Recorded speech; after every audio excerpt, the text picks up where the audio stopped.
What's up, guys? Today is Sunday, November 13. We are here at Perseverance and we are going to catch some fish. Let's go.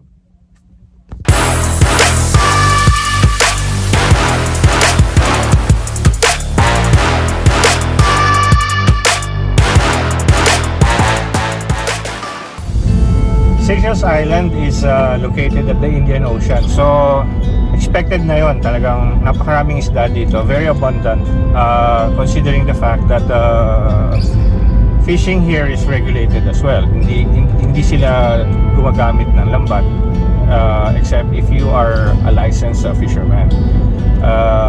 Unlike sa atin kasi sa Pilipinas, maraming mga factors na naging cause kung bakit naubos yung mga isda. Dito talagang well regulated. And now, since it is a season for fishing, dahil ang dagat ay kalmado, normally those big fishes na nakikita lang natin sa laot are coming into the shoreline. That's the reason why at this moment we will find out kung gaano talaga kadami yung mga isda na nahuhuli. Check it out.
So it was really an exciting moment.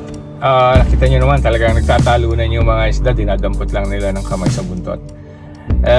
This is not something unusual. It really happens every year. And there are three kinds of fishes that came out. Number one is the barracuda. Second is the tambakol, or what we call here the bonito. And lastly, the one that you saw that they are trying to catch by hand is the Trevally, or in Tagalog it is talakitok. One of those talakitos are gonna be weighing somewhere around 8 to 10 kilos.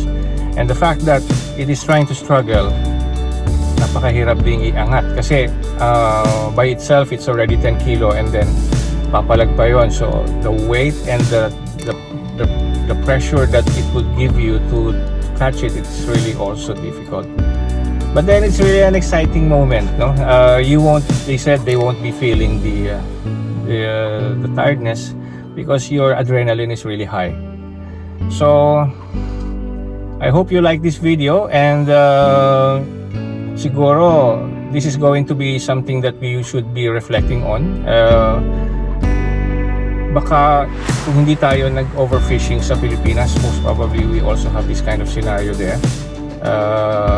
Kung hindi tayo nag-chemical or tawag dito yung nag-dynamite fishing, probably we have the same kind of experience sa ating mga shorelines, and apparently it has been overfished. So thank you for watching. If you have been here at this point of my video, maraming salamat po sa inyo, and I hope to see you soon on my next one.